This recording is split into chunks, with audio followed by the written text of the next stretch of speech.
Yeah, we've hit rock bottom, as Dan said. I don't like that comment. Him saying that we hit rock bottom. No, disgusting. If I was a player, I'd be pissed. All the players agreed with him, Evan.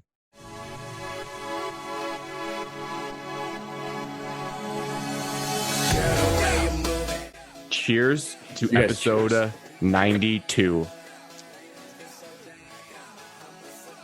Sorry, I already opened mine earlier out of frustration. I already took a drink of it. That's okay.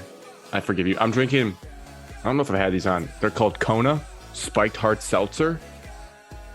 This flavor is Starfruit Lime, which is an interesting name for a flavor. I would say it's a 6.8 out of 10. Can I see the can? No. Remember that Kona Big Wave Brewing beer I bought, Alex, back in Birmingham? Same company, but seltzer. Alex just took a drink of whiskey and made the most taste I think he could have made after saying that I couldn't drink whiskey straight last week. Well, out of the bottle is a little different. Yeah, but whiskey out the bottle. I'm drinking Busch Light, sponsored by Muck Sports Pub. Yummy. Beautiful. All right. Welcome in to the number one sports podcast in the state of Michigan. There was never a doubt in getting tonight's show off the ground due to IT errors. Thank you, IT guy Drew, for... Yes, he's the one. I fixed it. Thank you, IT guy Drew, for helping us out. We forget I am an IT guy. We owe you a commission. Once we start getting ad revenue, we'll shave $5 off the top. And to thank you for your service. Tonight is Monday night, October 10th, 2022, 8:05 p.m. And you guys are in the midst of a juicy fantasy football battle. So we want points in Monday Night Football. We want points. I want great blocking by the running backs tonight, and no running and no catching. So if when you're listening to this, probably on Tuesday, you'll know the outcome. But Evan just needs Josh Jacobs and Clyde Edwards-Helaire to have good games, and Alex needs them to not have good games. And I need Devontae Adams to score 40 fantasy points to win my matchup. So if that happens, then you'll know, like, wow, that's crazy that ended up happening. Well, it won't. We will preview the show right now. We're going to do weekly check-ins combined with Game of Thrones in the beginning. We will do Detroit Lions versus New England Patriots recap. Then we will do the Michigan State Spartans, Ohio State Buckeyes recap. Then Michigan, Indiana. Then we will shift from recaps to previews, which will be Michigan State, Wisconsin homecoming game, and then Michigan, Penn State top 10 matchup game. No Lions game this week because they get the bye week. So that's huge. And lose the bye week. Huge for morale. Can't get out coached in the bye week. That we think. Plug our social accounts at ShotOffMS everywhere to follow us on social media. You can listen to this on Apple Podcasts, Spotify, YouTube, whatever you prefer. Now, before we get into weekly check-ins, I would like to clarify for listener Cody with a K. He brought the question up, but I'm sure there's others thinking, hey guys, I know it's football season and we love football, but especially since our teams stink, when are we going to talk about the Red Wings and the Pistons? We will be doing that next week because both college football teams will be going into their bye week, so we'll have no games to preview. The Lions will be coming out of a bye week, so we'll have no game to recap. So we're going to have a nice little window there where we can focus on the season starting up. The Wings start this Friday, and the Pistons start next Wednesday, October 19th. So look forward to that. Elmer Soderblom made the roster, I saw. 6'8" wing, baby. Get him down below. Get him in front of the net like Thomas Holmstrom used to. Oh, gosh, it's so nice. Thomas Holmstrom played golf at Raisin Valley once. Wow. Fun fact for you. Deep cut. Did not know that. Yeah. Played an outing. Alex, how was your week? My week. Was week. Pretty good. The weekend wasn't very good because my sports teams continue to suck. Jam-packed of excitement, though. What did I do during the week? Probably not much. Never really do. The weekend, tailgated again. I'll let Evan talk about that. Evan, would you like to talk about tailgating? Tailgate was a great time as always. Evan just gives better description of the tailgate than I do. Little cold, but that didn't stop us. Windy, I chilly. heard it was windy. It got windy in the afternoon when the sun started to rise up, obviously with the air pressure and warming of the air because the sun's out. That brings up winds. Is that how wind everybody works? knows? Yes, it's not actually just the leaves, trees blowing. It's high and low pressure, causing the wind to air to shift. I thought it was the leaves just taking deep breaths. Not bad. Yes, the leaves were taking bigger, deep breaths Saturday afternoon. But in the mornings, I think everybody was okay dress-wise. Just everyone's hands were frozen. Got gloves. That was a Can rookie relate move. to that. Bought gloves, though. Good food, great chili. It was. Great job, Cody. Went to Caesar Sportsbook Casino. Shout out Sam. Saw him in there. Shout out talked a little listener shit Sam. how bad of a coach I was. He did. It was pretty funny. Fair. Yep, I deserved it. Didn't shy away from it. Then we're wrapping up. We're getting ready to go in. We're going here with this. We're going to talk about this. Alex, it needs to be talked about. Well, before we get into this, because I had questions about it, but the first thing I would say was, Alex told me on the phone a little bit, but how is the feeling when you get stopped in public when someone you don't know knows you from this podcast? It is still relative. We say it's another one's podcast in Michigan, but you're still like, wow, I can't believe someone recognizes me in person.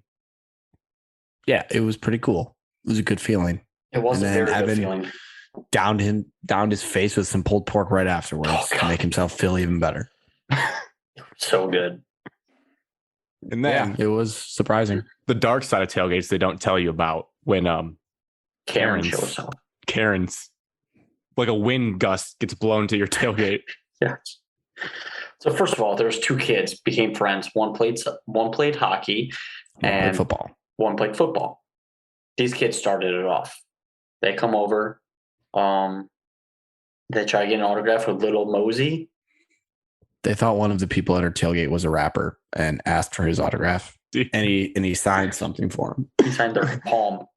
Yeah, he signed his hand. Were these kids high schoolers? No, 10, they were in sixth grade. Okay, so kids. Okay. Sixth grade. They came over and just were like chatting up with us. I asked if they played football. And then they just start fighting each other.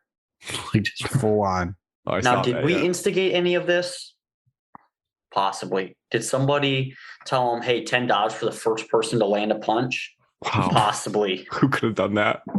Wasn't someone on this podcast. Somebody on a different podcast made money. That was entertaining and funny. Finally, we're trying to leave. We're tearing down the tent, the canopy. There's cans laying in the grass, Grant. You know this policy. Yeah. Okay. Call it boneyard for those that don't know this policy. Yes. They get picked up by less unfortunate, and less people. I don't know how do you describe them. Basically, the homeless pick them up. And it's just how it's always been. However, we're tearing down. We're packing everything up back into the car. This Karen comes over and just starts yelling at us for how we're not Spartans. We're not taking care of the environment. We're not helping out the homeless better. That we need to pick up our cans because they're everywhere. And we're making Michigan State look bad. They were in a pile. They were in a pile. Which is in the grass. You guys, and this is like your third home tailgate where you guys have a system, I'm guessing, with in the same spot too. With the less fortunate people where you've agreed upon, you can come to this pile and just take what you want. They come get it like hourly. And they already did that twice earlier in the day. And so this is curious. I'm more, this is my curiosity, not really related to the story. If you're going to the game, do you just leave them there because then they come and pick them up, or do you bag them up then? You come and get them. You just leave them and then they're going to be taken because they come and get them. Yes. Okay. So we're packing up. All of a sudden, Drew, IT, friend of the podcast, Drew, is getting what I call yelled at, bitched at by Karen. From all the things I previously said, saying he's making Michigan State look bad. That's a tough thing to say to somebody. Now, Drew's better man than Alex and I are combined because he just started complying. He just started picking them up and said, "What would you like me to do with them?" And then Drew snapped a little bit. He she started putting the cans into our trash. We're just gonna throw it away. But she wants us to put it in a separate bag, and we're like, no, that's the trash. You can't do that. And she starts just flipping out on Drew.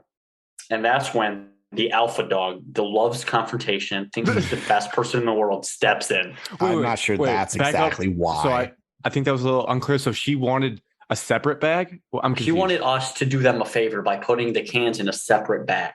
To give to the homeless guy. Yes. But you guys already have a system with the homeless guy that he just knows they're there in the pile and he takes them. And he has his own bag and he just puts them in there. He wants, his own. And she started putting our cans in the trash. And then Drew started taking the cans out of the trash. And that's when Drew got upset. And then Alex's wires crossed. And then Alex was upset. Of what he said, it's on video. Any publicity is good publicity for doesn't need to be seen. We will not release the video publicly. If you ever see us, like Sam did at the Caesar Sportsbook, we will show you the video if you ask. But it will not be released to the public. It's hilarious, though. My favorite part of the entire, I can't say the line, but there's an audible moment where Alex just asked a question about Karen's home life and how her kids feel about her. And I almost spit out my drink when he dropped it. And I wrote, there's something about Alex's brain. Some people, when they're in a confrontation, their brain fries and they say dumb things, and some just rises to the occasion and they don't miss a beat. And Alex was absolutely dialed in, like he just took a bunch of Adderall, just boom, boom, boom, boom, boom, eviscerated this woman. Eviscerated. Not proud of it, but she deserved it. So, yeah, I said some mean things, but nothing over the top mean. She did cry. The all-time line. The video did get cut out of the next line before the best line of what Mint Money said. There was one at the very end of the video that was hilarious that he said that was, that was the second part to it that you didn't hear. He told her not to cry, and she didn't listen. Yeah. Yes. Cody told her not quit crying, and then she was just like, I don't even know if she said anything or she flipped a bird. Yeah, she did that. Yeah. So Cody said, "Quit crying. It's not that deep." Oh. And then she walked away. Yeah, it's really not. When you think about it and you step back, so absurd. Both of you guys wanted the same thing and are doing the same thing. Like I bet this is how it goes. I bet her tailgate puts all the cans in a plastic bag to give to the guy. You guys just leave him there, and he is cool with putting them in his own bag. So both parties are doing the same thing. She just assumed you weren't, and then that's where you don't step into someone else's tailgate. I'm going to go out on a limb here and say that she does this kind of thing often. None of her friends defended her or even walked over. That was a large part of the video where and the friend that did save her, was leaning away, just come on. Just please stop. And she was rather intoxicated. Slurring words bad.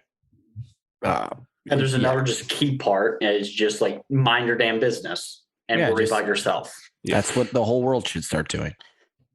Mind your business. I feel like the only way you could potentially, but I can see why you would say something if the cans were scattered everywhere and then you guys were just leaving and acting like idiots. But if the cans are all in a pile and you're tearing down politely, I don't see why anyone would be like, you guys are a disgrace to this university. That's an insane thing to say. She looked at us, saw that we were younger, and thought that just because we were young, we just had no morals, no responsibility. And I don't know what we were cleaning up our spot as this happened. It was one of the worst timings of all time for me to get angry. No regrets. But you get a chance to walk away, so it's good that you were leaving. But she was lingering. She would not leave. She wouldn't leave. I asked her several times, and the more I asked, the worse it got. Yeah. But that was it. That was incredible. It was funny. Funny. Evan, you're famous. Oh, God, bro. Yeah, Evan was sitting down amongst all of us standing. So, Alex, are you up and to the right? I'm standing up. The right of the photo to the left. You can see my quarter zip. Yeah, your arms are folded. You're wearing a green quarter zip. Yeah, it's just I'm standing and Evan's sitting. Evan, I didn't know you were sitting. Optically, I was like, Evan's not that short. How is Alex that tall in this picture? But it makes sense that you're sitting down. Bad optics for you. Very bad visual. 100% sitting. It's the whole notion of now I don't have any faith in this defense. So almost every third down or every big play, when everyone's like, yeah, stand up. Bring your keys out. Get your keys out. Evan, you stood up when it was 7-7. I did. I was screaming on that third and, well, we can get into it later when the Ohio State game. But yes, there was moments where I just needed to sit down because I knew the outcomes of the game. I just knew what was going to happen. And just bad luck. I got recognized a couple of times today in school. Yes. No Well, publicity. you're on a bad national publicity. TV. You got your I had 30 seconds of fame. I had people reach out to me in DM saying, dude, was that you? And people that Bleep. But I mean, that's pretty odd. yes. That's super weird. Yes. Yeah, I'm world famous. Feels good. I got made fun of it in so many different group chats. I got sent it to me probably like 20 or 50 different times. And the bad thing is that at Michigan State, there's no cell service when you're in the stadium. And so I had no idea what was going on. And so Alex and I started walking out. And Alex was like, yo, dude, you were on TV. I put my ringer on, and then like halfway through the walk, it just goes ding, ding, ding, ding, ding for like a good 2 minutes. And it was just all about Evan's picture. So here's the thing, like if we're gonna break it down a little bit, it's not the worst, like desperate, like sad fan photo ever. You kind of almost like distinguished looking up to the right. What makes it so good is the kid sign, like right next to your head, dude. He's just standing. He stood up. He stood like the whole game. Yeah. Proud for that little kid. He's just standing up. It says "Go Bucks" sign. Just a "Go Bucks" sign. Awesome. Oh God. Could have been worse. It's not. Hey, it's any not publicity is good publicity. It was good for the podcast. It was. It gets our face out there even more on a national stage.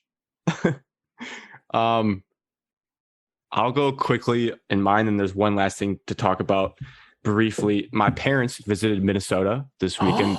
They flew in on Saturday. Thank you, Evan. They flew in on Saturday morning, really early. During the day, we didn't do a ton early because, again, they flew in very early. So they're getting older. They need some naps. I would need a nap too. So no chop there. I made Grant's Famous Wings for them. They loved them. They were a big hit. That was one of my dad's only wishes of the whole weekend. He's like, I don't really care what we plan out. I just want to try these wings. So we did that. We watched college football. We watched probably at least almost a halftime of the Michigan State, Ohio State game. And then it was time to mosey on out. We went to the Mall of America. And let me tell you guys, I believe both of you have been there. Yes. We have. Nickelodeon universe is out of this world. I mean, that thing is insanity. I don't know how you guys felt when you saw it, but I was like, if I was 7 years old, this would be the greatest place on the entire planet. It's like just in your face. There's like a little roller coaster, isn't there? There's like 5 roller coasters. It's insane. I couldn't believe it. It's not like tucked away. It is like in the center of like a little plaza, like in the middle. You just walk up on it and you're like, it hits you in the face like, hey, kids, get on the rides. Spend thousands of dollars here. Legos, Teenage Mutant Ninja Turtles.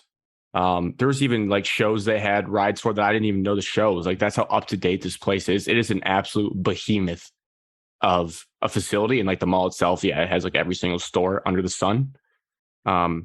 We had dinner there. There was a good restaurant, good food there.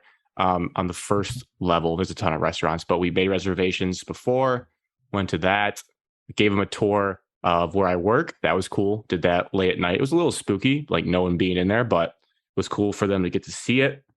And then Sunday, they got to go to US Bank Stadium for their first time. It was a pretty exciting football game. The Bears made it a competitive football game in the second half. In the first half, it did not look so hot. And then that was pretty much it. Because after that, Grant's mom's a Bears fan. My mom if anyone cares, a Bears fan. They actually had this display at the mall of a bunch of NFL helmets when you walk in, and we took a picture of her next to the Bears helmet. And there was a lot of other Bears fans at the Mall of America too. She fist bumped one of them. The Saturday like pregame hype, like, yeah, let's go, let's bear down tomorrow. They did not bear down. Bears stink. Justin Fields, though, pretty good. He actually really impressed me in that football game. The only other notable thing is I had a cheeseburger pizza for the first time in my life. And you would think it'd be gross, Alex, as I could see by your face. It was actually pretty good. I don't think it'd be gross. Just I wouldn't order it. I thought the sauce was going to be something different. No, it was pizza sauce. It was like pizza sauce, ground beef, bacon, a pickle, lettuce. And like, so it's just it's a Big Mac pizza. Big Mac. No, they use pizza sauce. Evan, did you listen? No, I did not. Credit to Evan for making it. They did not use Thousand Island Evan. They used pizza sauce as the base. So it was in a burger pizza. It was a meat lover's pizza with pickles. The pickles were so good, though. Something about a nice pickle on top of your pizza was phenomenal. I might have to incorporate that going forward. Another good topping on pizza is pineapple. No. There's no need for you to say that. Nope, it's needed. You know what also is a good topping? Cold bacon. Oh, Alex, we were proven that you are weird. Whoa, I mean, that was pretty close. Evan, it was Folks really close. doesn't count. Nope. I don't even know what I actually won. Alex, I'm basing my opinion off of the first seven. Well, it swung drastically back into my favor at some point. I think we have to say that we can't call him a serial killer because the final results were 51.4% yes, it's weird, 48.6% no, it's not weird. So it's right down the middle. Because made a good point, Evan. I'm curious. One gentleman said, what about like cold bacon on deli subs or like in that kind of setting? And I was like, wow, I guess people do eat cold bacon. It's not always warm. Now, one guy was confused. He thought I meant eating raw bacon. Yeah, no. That's serial killer. Probably would be delicious, though, if we're going to be totally honest. Okay, you can't say that and then think cold bacon is a killer move. It would probably taste like a meaty piece of licorice. What? Disgusting. Last thing, Evan, you were there in person. Did it come see Indians? Absolute wagon. Absolute wagon. Shout out, Coach. Coach Dolson. Shout out the team. Shout out the community.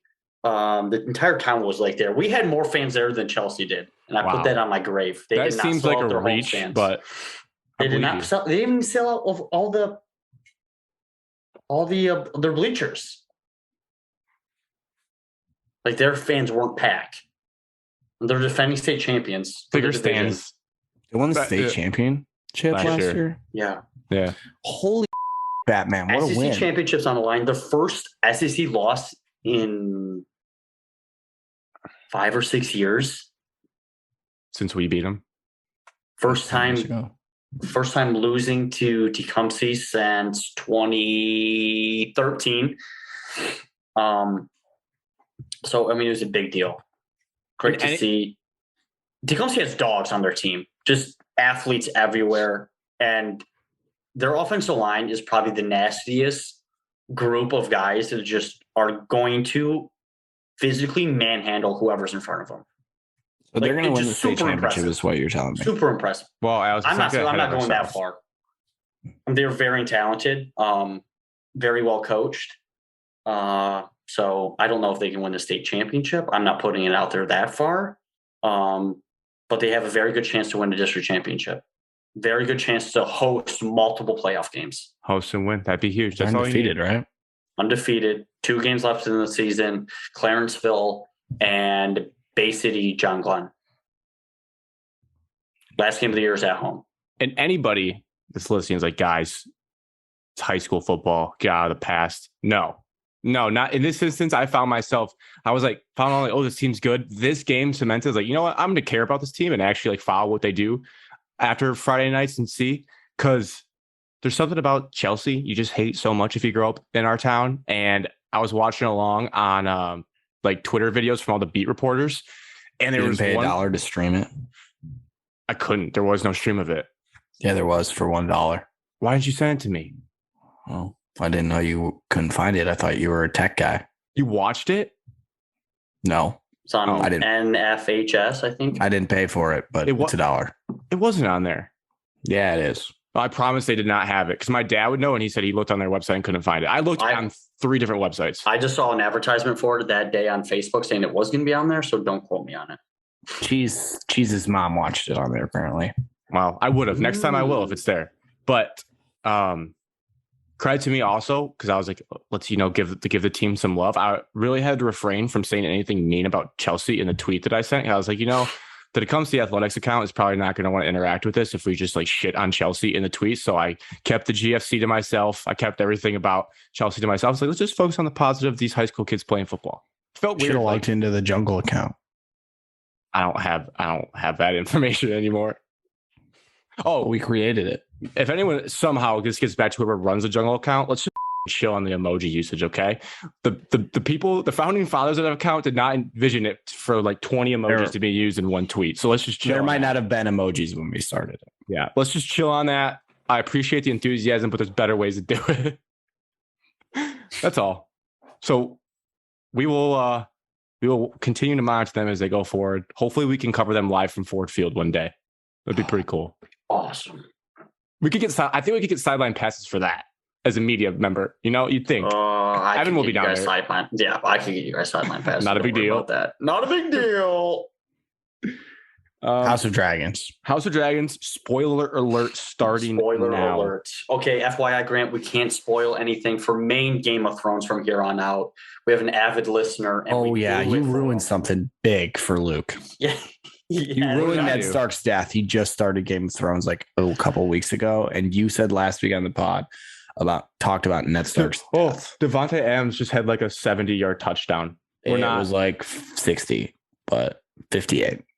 We are on upset alert, Levi. If you're listening right now at this moment on Tuesday, just know that this is when I thought I was coming back. Levi's ass is. Wait, you get a 50-yard touchdown bonus, right? 5 points. Absolutely. Cody McCray just put eyeballs in the chat. Things are happening tonight. I think that was a 16-point reception right there. Oh my god. Okay. 17. That's a 17-point reception. When did I say? Didn't know my ringer. When did I say that? Jesus Christ, Grant. Luke, do not listen. You got to cut that. You got to cut that. You said Ned Stark died. And you almost you have to cut that. I'll just bleep it and they'll be like, okay, all right. You almost just blew two things. Don't worry, I'm already on it. I'm texting Luke. So Luke knows Ned Stark died. Luke. Gotta find a group chat. Oh my god, where is it? Hey Luke, maybe don't listen to the House of Dragons segment. What was your guys, Alex? As Evan texted, what was your main takeaway? What was the feeling you were left with after episode 8? What was the feeling I was left with? What's on your mind after episode 8? What's on my mind? I was really disappointed that the reason this whole I was really disappointed that they all it seemed like Allison was actually squashing the beef. And then the whole reason that they're about to go to war with each other in their own family is because Mr. Kingman was all drugged up and thought he was talking to somebody else. And then she just completely misinterpreted it. And now there's going to be a massive war over a guy who was on Milk of the Poppy. Milk of the Poppy. And it's just like, that's really why everything started. As simple as that. Simple as that. Evan, what was the feeling? You hyped it up. You said potentially the most emotional episode in television history. How did you feel after episode 8? I read that tweet. Is that what Evan said? I did not say it. I shared the tweet that said it. But that means you co-signed it. I'm not sure that was the most emotional episode. It was not the most emotional episode. I was a little underwhelmed. I thought everything that's going to happen in episode 9 was going to happen in episode 8. Nope, they had to eventually kill off the king. However, I think basically my feeling afterwards is like, let's get this on. Like now we are finally there. It did feel like a slower build-up episode. It did. A lot of stuff, a lot of small details that were in there. Grant's boy wasn't in the episode. There's a lot of relationships. A little action. Big action, guys. So there was a little action in there. The sprinkle. It was dramatic. 0 dragons. The head splicing. Was kind of interesting. Yes, Alex, a little action. That's a little action. Yeah, the no dragon part was surprising. But as Cody with a K, I talked to him last night as we were texting about the show. And I think there's some good points that we both made. I need to just read them. He sent me quite a bit about it. This is where I think I differ from the rest of our friends when it comes to Thrones. I think, Alex, you're on my side because you texted about it once. I really do turn my brain off when I watch. I don't think about spoilers. I don't think about how anything relates to each other. I just want to be entertained. So I'm not thinking about like when Wyatt was like, hey, the girl's a witch. Like she predicted that. Like, I don't even think about that stuff. I just, if I catch it, I do, but I just watch and hope to be entertained. I'm trying to, not spoil and look ahead and make predictions and all that. which it's always fun to do with shows, but I am actually just trying to, be surprised and be stunned in the show when things happen. I don't want, because you could just go read the book basically and find out what happens. Well, because I don't want to do that whatsoever. Because everyone knows, I guess, if you read the books, knows what happens. Which makes me feel uneasy because I don't want to know what happens ever. No, I just want to be blind. I have no idea. Enjoy it. I have ideas from what people have said, but also they can go off the books if they want and really just be crazy. That's what I would do if I was directing. I would go off the books at the end. Like, hey, this is what I'm going to do. Yeah, well, I don't think they can. My main takeaway was I felt really bad for Vaymond from Valyria. That guy, I can relate to that guy. Just like I said, I've been losing my mind when it comes to how everyone's just standing for Rhaenyra in different parts of the realm. And this, he said it, and she had bastard kids.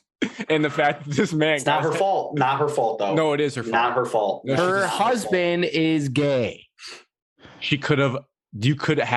Granted, they did twice and it didn't work. 2 times, Alex. That's nothing. They tried probably twice. Couldn't. Try it with a limp. Imagine if we were just like Evan plugs in his headphone jacks twice. We're like, no, show's canceled tonight. No, we stuck around. Oh, I wanted that. I wanted to do that. It's a joke that she wants everyone to, like, you can't even question her kids.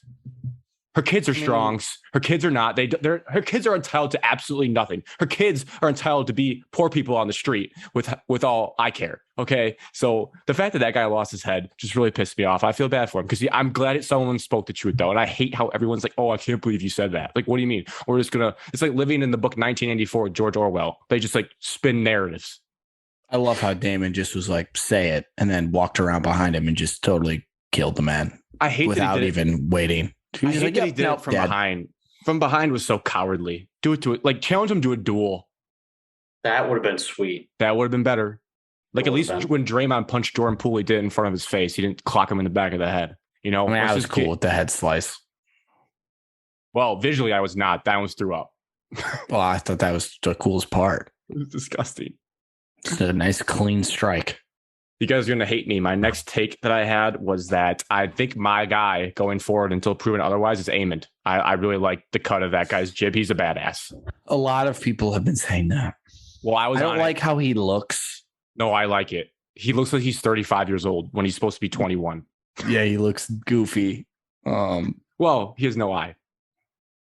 Yeah, the eye patch is a bad look.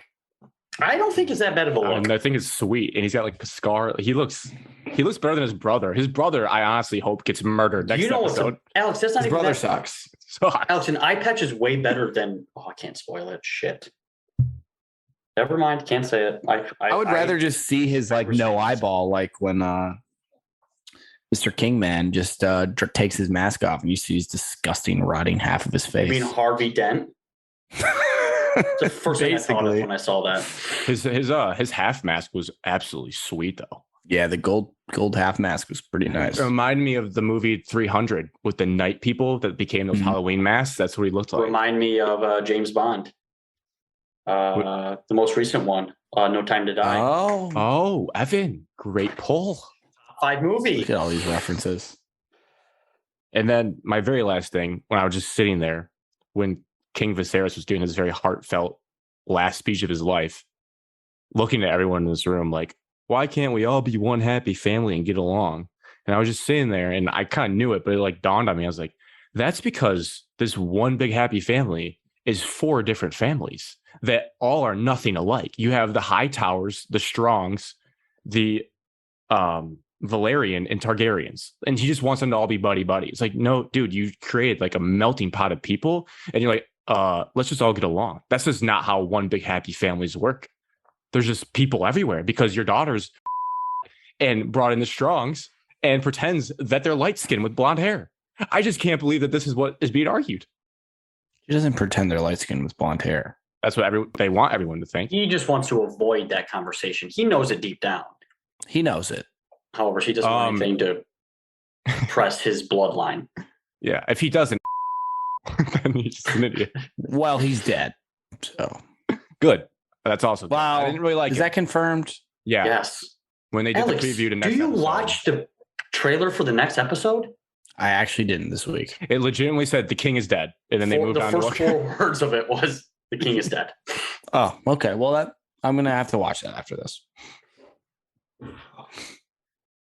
So my whole point is like you can't have all the action that you want out of this House of Dragon in the first season. You're an action. So I am, but like Rhaenyra for action. I do, but like if a really good show is like well done, it's multiple seasons, and you don't know like the next twist and turn. But a bunch of people do because they're reading this book ahead. Well, they didn't read the book ahead, Alex. The book came well before this. No, I'm saying they're reading ahead. They might have just picked up the book and now they're reading ahead. Oh, my bad. So we'll close it with this. And because I can say this part because it's already spoiled for Luke. So Ned Stark died at the of Game of Thrones. Let's make a prediction. You didn't have to tell him when it happened. There's 2 episodes You're left. a piece of shit. I think he will eventually find that out. Alex, you spoiled for Evan. Come on, sorry, accident. Dude, Grant. It's going to be a bleep. Just did it again. It'll be a bleep. That was not an accident. He did it on purpose out of vengeance from Cody and I not stopping it. Yep. That is not true. I didn't know because I hadn't even seen the show yet. I still will never forgive him for that. I hadn't even seen the show. It was just a complete guess. You were watching it. Dark. Well, you were watching it with us. I was behind. I was watching it in my room while you guys were watching in the living room. You're a jerk. It was not. I will never forget him for that. Jerk. It ruined it for me too. If it makes you feel better. I don't give a shit about your feelings at that point. 2 episodes left in this season. Wow. Everyone, what is your one prediction for a character that dies at the end by end of season 1? Allison. Well, as I said, I'm not a look ahead guy, so there could already be an answer that everybody knows. Hey, Alex, stop overthinking. Well, Evan might have just ruined that for us. That might have already happened. I have no idea. I have no idea. You think I read books? No. Okay, thank you. That was kind of mean, Alex. Well, sorry. I'm sorry. I listened to audio recordings in my car. Not in my car. In my truck. Not in my truck. Not driving. Alex. This is completely unnecessary, Evan, the way you're acting towards me at the moment. You ruined. Who do I think is gonna die? The one sister of Allison, the daughter of Allison, the one young blonde that's a super weirdo with all the spiders and stuff. Which is, I believe, Aegon's wife. They married, I believe. Brother and sister married? Yep, because they were sitting next to each other at the dinner. And that's the same girl. So I think he kills her. I think he's going to kill her. I don't think it's going to happen, but I'm going to hope to will it into existence. I hope Aegon, there's like 3 Aegons now. I wanted him to die too. I hope the old brother Aegon, that is an absolute problem, dies. I hope he gets murdered. I hope a dragon eats his head off. Yeah, I think we're all rooting for that. That'd be sweet. Speaking Seems of, too easy though. I don't know the transition. Do they go to the Lions? Speaking of being sweet, things that can eat other people's heads off, the Lions played New England Patriots in Foxborough and they lost 29-0. Is that right? Yeah, that's right. Where do we start? Can I tell you what makes me most mad about this result as I was looking across the NFL after the game? Can either of you guess? Team that didn't score a point? That's actually a really good answer, Alex. But it's a little bit different. It's that I see a lot of people. Well, I actually should say this. I think like half our fan base wants Dan Campbell fired, and I think the other half has got like, guys, we had to rebuild this thing to the core. So maybe we can talk about that belief later in this recap. But what makes me so mad when we look at the second year of a rebuild is that Brian Daboll is in a first-year head coach with a team that isn't oozing with talent, and they're 4-1 right now. So that irks me when I look at our own team. And then even more on the same trajectory, Bob Saleh, second-year head coach with the Jets, who we've laughed at for years alongside us, are 3-2, and we're 1-4. And I don't look at either of those teams and either of those coaching situations and be like, why are they that different right now through 5 games than we are? I don't know if that irks you guys or I'm off base, but that was what was really bugging me as I sat there on Sunday. Well, don't forget the Jets murdered us on Monday Night Football the last time we played them. The Jets murdered us. They're a better team. Absolutely. I was thinking of these same reasons with the Jets. And I was like, why are the Jets better? Then I was thinking, well, take that back. The Jets just played a third-string quarterback. And then I looked at the Patriots and I realized, we're playing a third-string quarterback. Right. Okay, throw that out of the books. Can't use that excuse anymore.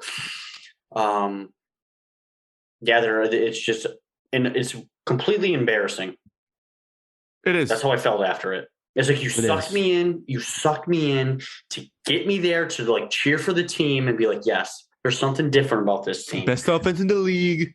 Best offense in the league, scoring 0 points. Well, you don't have to worry about him getting a head coaching job. And then you throw that blunder out. One game, Evan. It's one game. Relax. It's just the one game. It's the whole how you look during the game. Ben Johnson's had one bad game. So I'm not talking about him. I'm talking about the entire. You did. You said staff. Kiss his coaching career goodbye. Right now, we were asking if he was going to get a head coaching job after this year, Alex.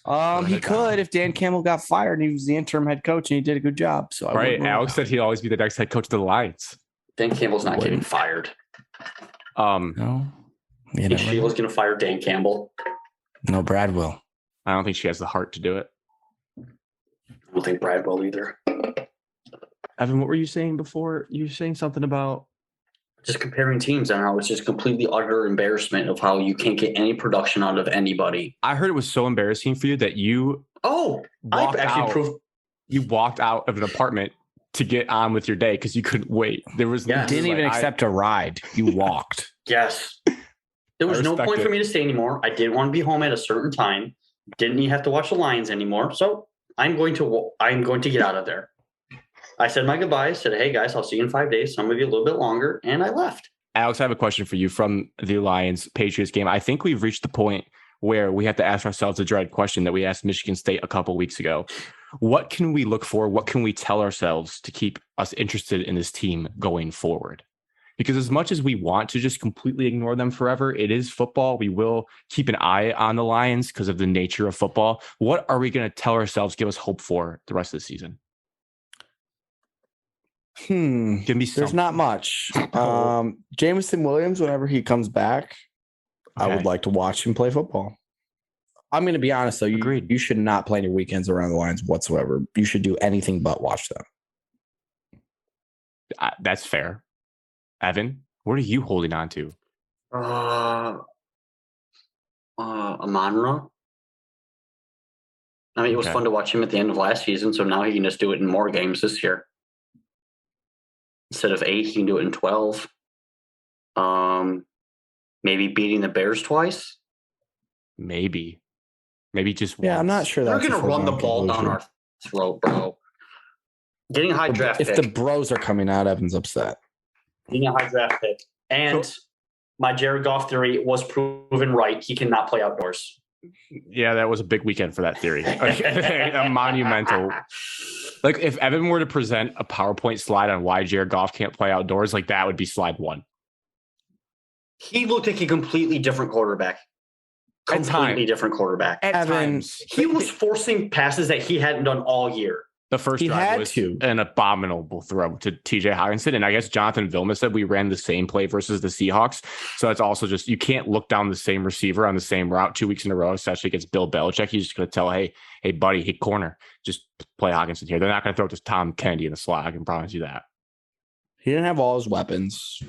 He had more than he did last week. Hawkinson proved to be a bum again. Oh, that feels mean to say.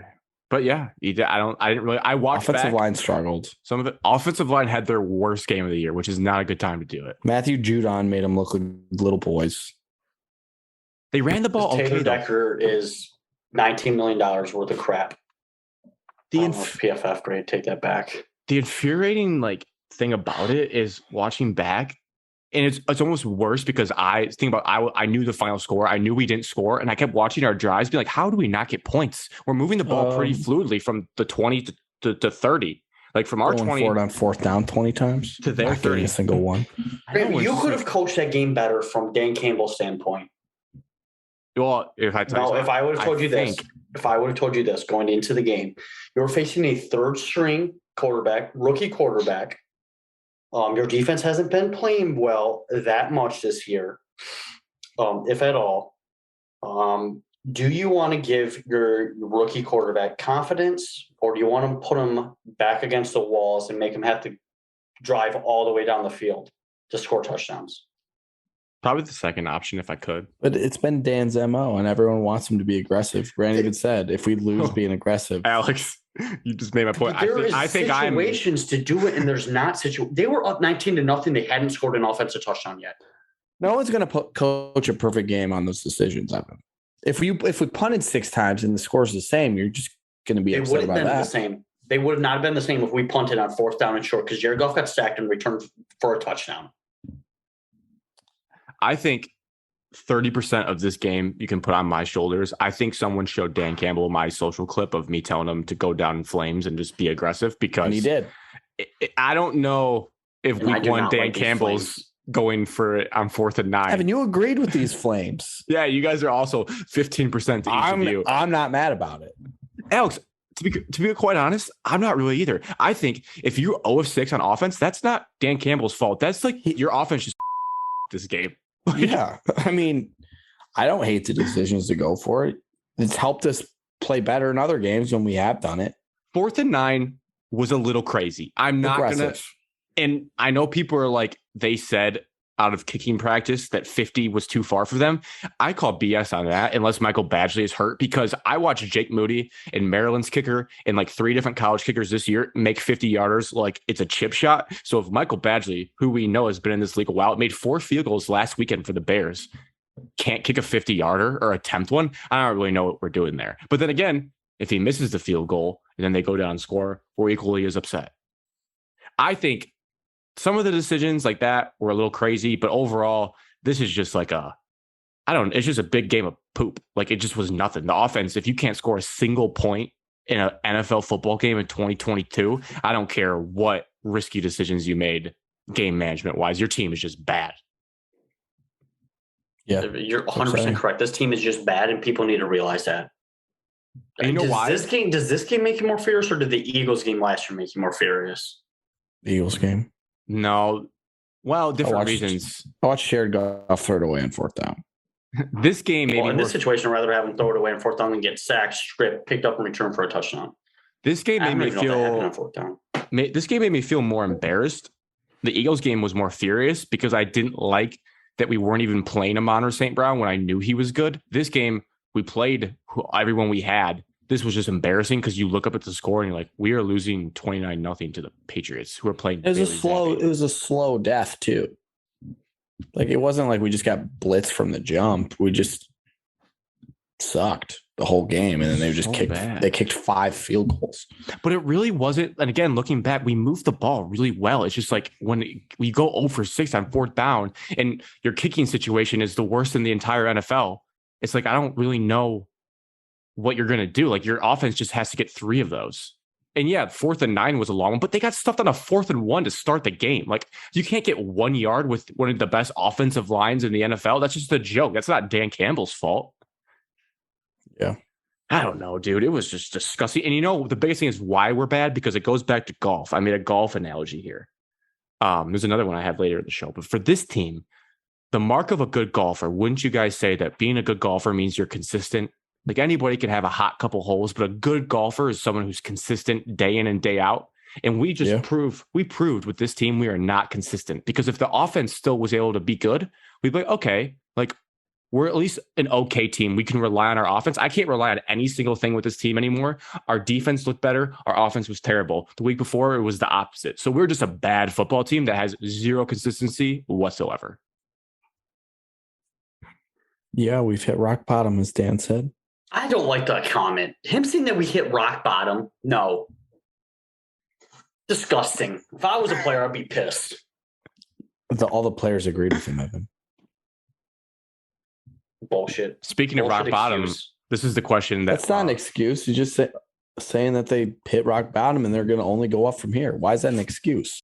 Coach better. That's what he should have said.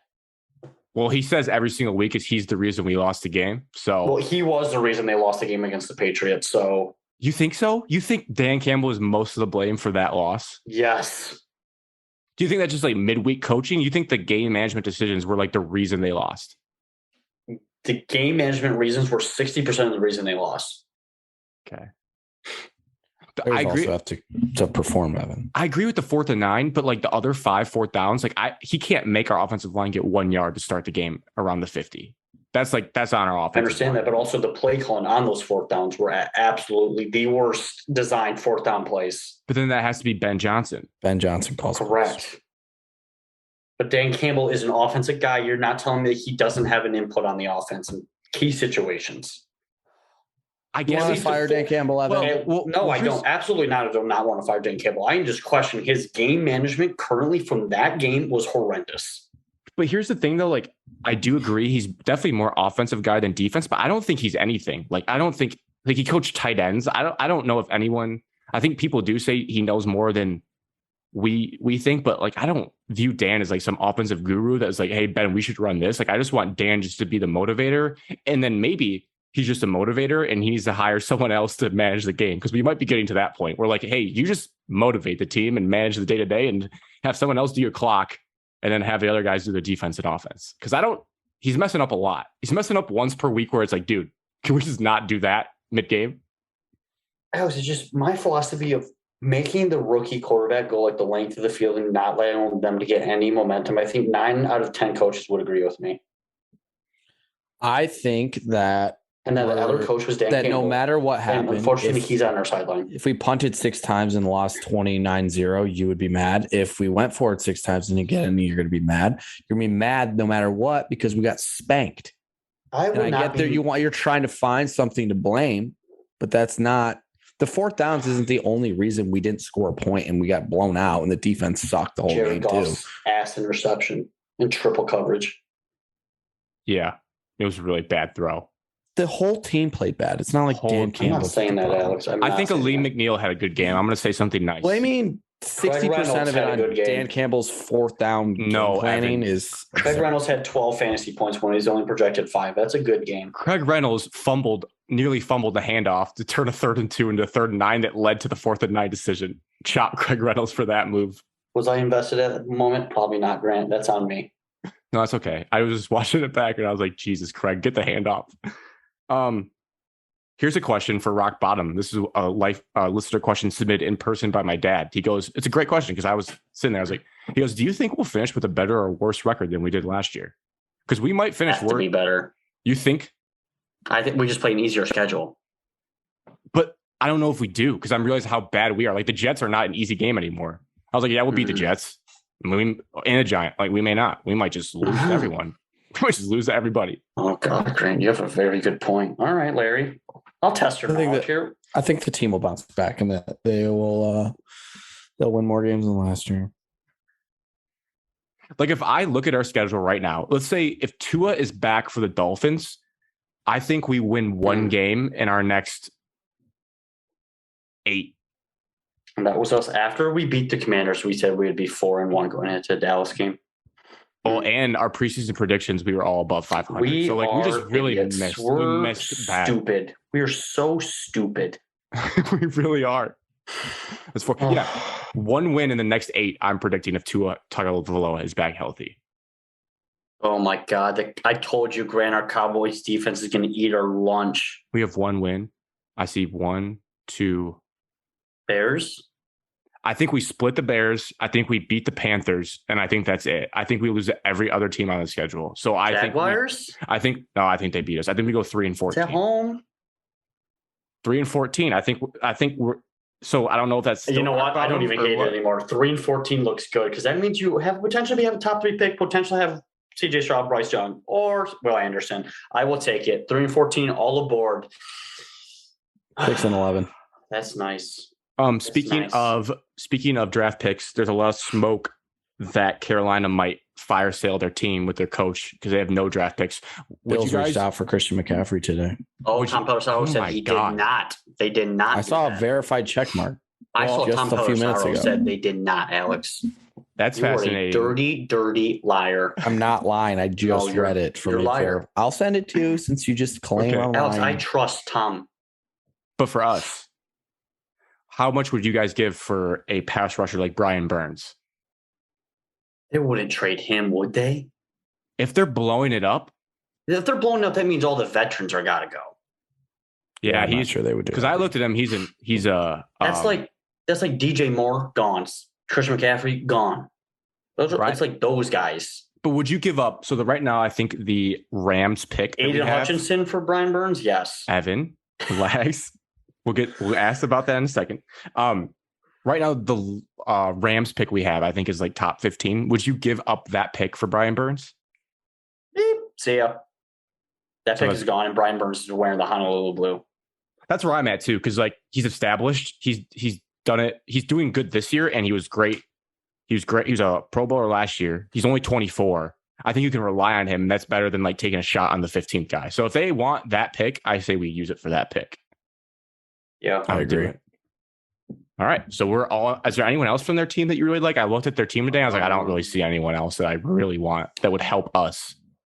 Alex, you know how old this tweet is? You know how old this tweet is? Yes, 4 hours ago, 5:01 You are p.m. disgusting. You disgust me. I disgust you because I sent you a tweet from a verified source that works for and the Bills. I confirmed to you that you are wrong. I was just telling you what I saw, but I'm just telling you. You're very on edge. I get it. You're having a long day, but you need to relax. Long You day need to relax. I'll see any tweet from Tom Pelissero. 4 hours. Oh, mine was 3 hours ago. So you. He said they haven't had trade talks. That doesn't mean they haven't reached out. Guys, you want to hear my three? Yes. What the Alex? Bills can reach out and the Panthers could say, no, we don't want to trade him. That could be the end of the talks. Crap. So the Bills are just calling in to check in on Christian McCaffrey. Hopefully he's having a good life. To see if he's available, Evan, and they could have said, hey, man, just hoping Christian's doing well. I know we're thinking You're about just him. spinning this whatever way you want at the moment. You're spinning this any way that you want him to. I'm not. I'm saying that the Bills probably Teams don't just check in on other players. This is how to see if they're available, Evan. Yes, they do. Yeah, trade talks is like checking if they're available. That is a trade talk. This is how Evan feels when Alex and I go at it. Now I know. Can I diffuse the situation? I think the second pass interference call on Jeff Okudah was horse crap. I think he got pushed off onto the ground. He got shoved to the ground and got PI called on him. Like, this man can't catch a break. That was a bad call. Alex is going to tweet off his burner account. Jeff Okudah stinks when he's getting mugged to the ground. Jeff does stink. Alex. Bad call. Terrible call. Question for Alex. Did your dad reach out and confirm to you that he's given up on Hutchinson? Because I feel like he's got to be trending in that direction. Let's just read what he said. What is G said about Hutchinson? Because we know he was out on him to start the year, even after his 3 sacks. Today, 12 p.m. Oh, no. Twitter is murdering Hutchinson. I was like, yeah, he hasn't been great. He said, bust. I said, it's been 5 games. Relax. He said, relax, ? We suck. He made Matt Patricia look like a genius. So, no, we didn't. There you go. Matt calls offense. They scored take away the 7, scored 22 points. So yeah, he said Aiden Hutchinson's a bust. Damn it. Can you guys guess? I tallied them up. How many times Aiden Hutchinson was in a 2-point stance this game? 3. 0. No shit. Yep. Hand in the dirt every time. I'm gonna be tweeting maybe tomorrow morning or later. I took a screenshot of his 3-point stance in this game and a 2-point stance of him against Ohio State. And I think just visually, you can just look at the guy and be like, yeah, I think maybe standing up is better. He just looks way more athletic. And last night, I was like, okay, maybe he's just too big. And I read their reasoning. They said they want him for more run support. You telling me we used the 2nd pick in the draft for an edge guy to be a run stuffer? I don't think so. That's a horrible pick. I'd like to see him get to the quarterback. And I'm like, maybe he's too big or too small or whatever. The Cincinnati Bengals stood up Trey Hendrickson and Sam Hubbard last night like more than half the game, those are big dudes. So Hutchinson can definitely stand up and do it at a high rate. I will continue to be pissed off and mention it every single week that he doesn't do it, because Dan said that every personnel change and scheme change was on the board last week, and they did not even let him stand up one single time. But are you going to ever have some accountability that when he goes one-on-one, he hasn't been great either? And he's blowing by quarterbacks and missing them when he does get in the backfield? Are you going to say, like, yes, you can't, he needs to be better? Yeah, he does need to play better. I'm not saying that he is like doing well. I also will never fully admit that he is a bust until I see him be allowed to do what he was best at Michigan. I will never, ever say he's a bust until I see that, and then he still doesn't produce. It's insane. I don't understand how, as a coaching staff, you're like, let's take what this guy did great in college and tell him to do something different and like be more involved in the stopping the run. I want to see this guy disrupt the pass. And if he was great at it in the system, why are you changing it? It's really dumb, because the best pass rushers in the NFL are standing up quite a bit. It's not like it's something unique or like Chip Kelly bringing a different offense to the NFL. Everyone does it. Certainly worth a shot. And then I posted some screenshots if people want to go look as they're listening. Jared Goff on 4th and 2 in the third quarter, 6:40 left, had a wide open touchdown to Khalif Raymond, and he threw it a yard short of the line of scrimmage to Amon-Ra St. Brown. So that still will go back to my point of, until like stuff like that gets cleaned up and we have a consistent quarterback as well, goes back to consistency, we're still going to be bad, because you just absolutely can't. Josh Jacobs just killed a guy. Anyways, you just can't. He's having a great game. You can't just miss a receiver wide open for a 40-yard touchdown on 4th down. He's wide open. I could have thrown the ball, guys. I know you're going to think, Grant, no, you couldn't. Matthew, yes, you could. I've seen your face. He was wide open. Thanks, Evan. You're welcome. It's not throwing a football 40 yards in the air. It wasn't. Neither are you, man. Did I say it was that? See, look at this instant attack from you. I love it. Every time I talk. Don't bring down Grant. You do it to me this whole show. Because you brought down Grant, so I'm bringing you down. Grant, can you throw a football 40 yards in the air? No. But to be fair, it was only a 10-yard pop pass is all he had to do. He just had to lead him because he ran by the safety within 10 yards, and he just already was throwing to Amon-Ra St. Brown. It was really bad. Valid I saw point. the tweet. Valid point. Michigan State, Ohio State. The Spartans, the Bucknuts. We talked about the tailgate. I'll just start with this, a question from Instagram that we keep getting. This is just, again, people are wondering, why does Sky Hazelton still have a job at the university?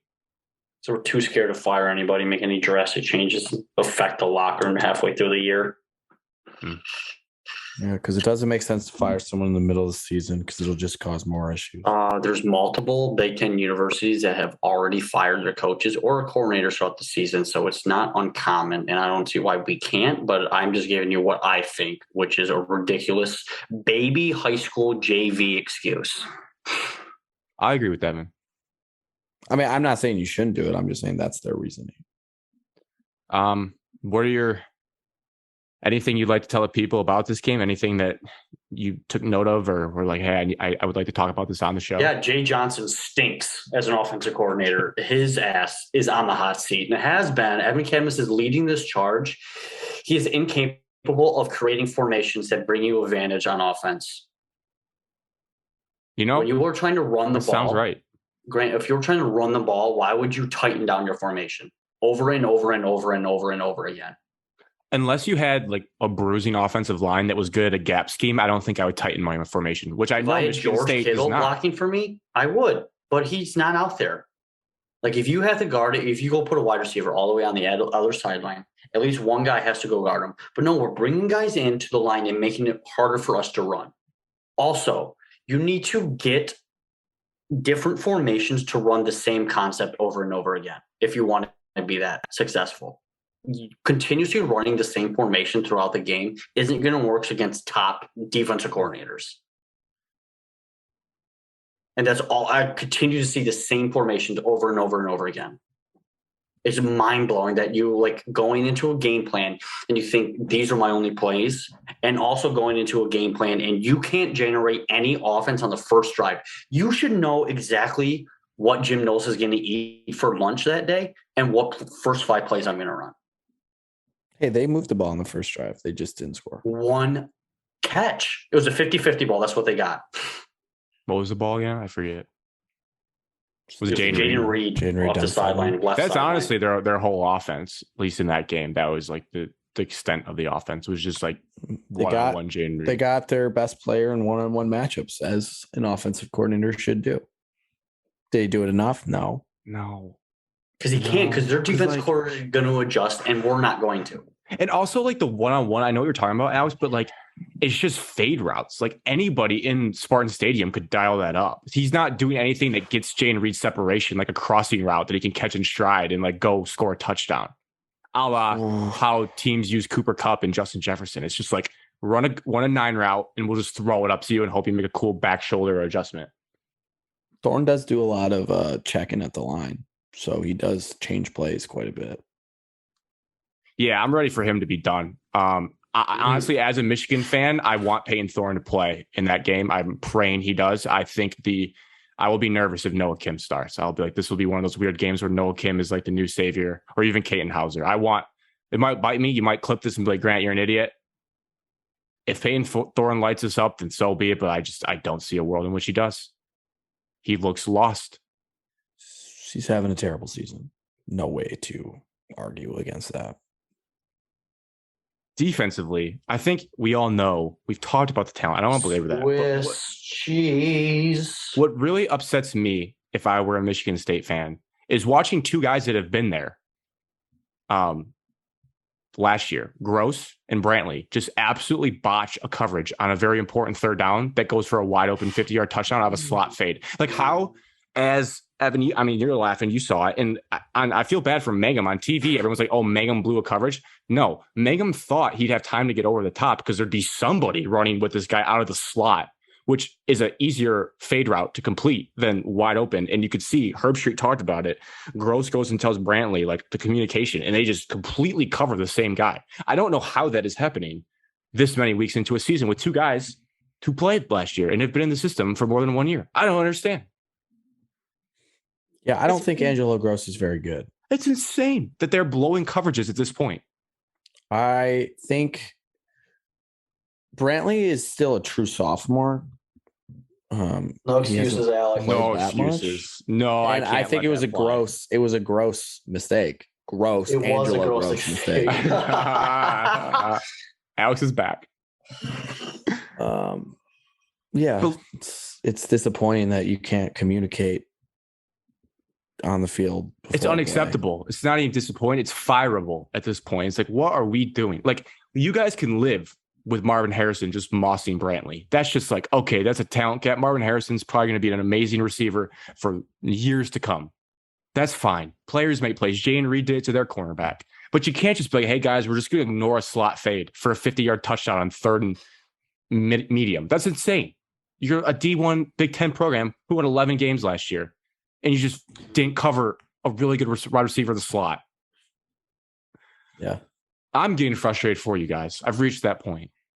I was rooting for Michigan State. It felt bad. I felt like a loser rooting for Michigan State. I was like, oh my God, pick 6. I told you guys, CJ Stroud, not great in the cold. That gives me hope for when we play him on Thanksgiving. Maybe he'll give us a gift, because that was an atrocious read by him. His receiver was wide open, and he just threw it right. Veteran move by Brantley to stop and run the route for the receiver.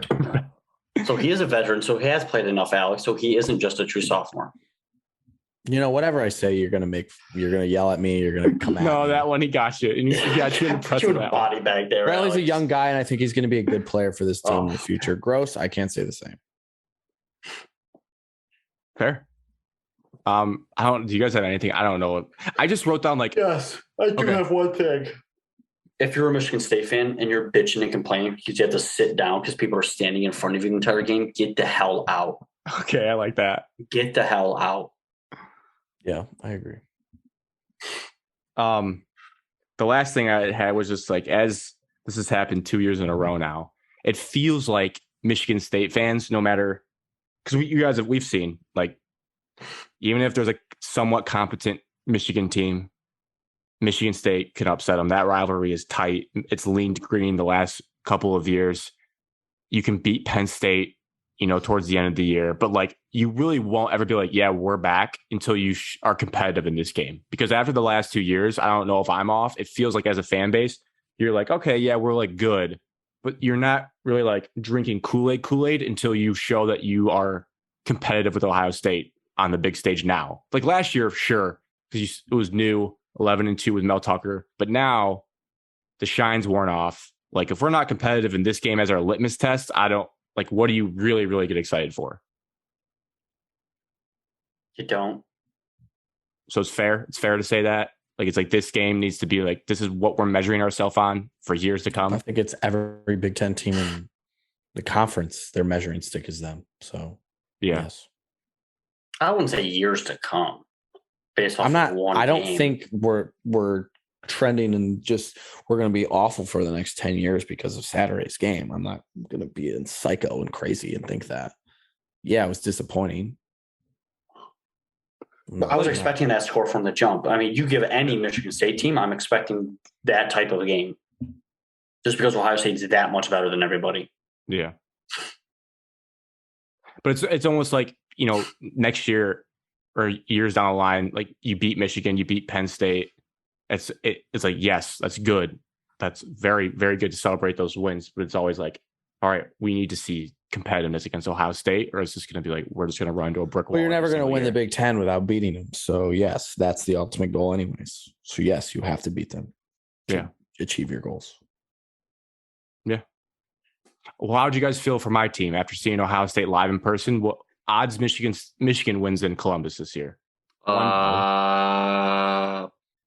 I'll give you a 22% chance. Okay. Alex? 15. I wish they were higher, but I can accept that. Well, what are you going to give yours? Oh, you want mine? I'm sure people do.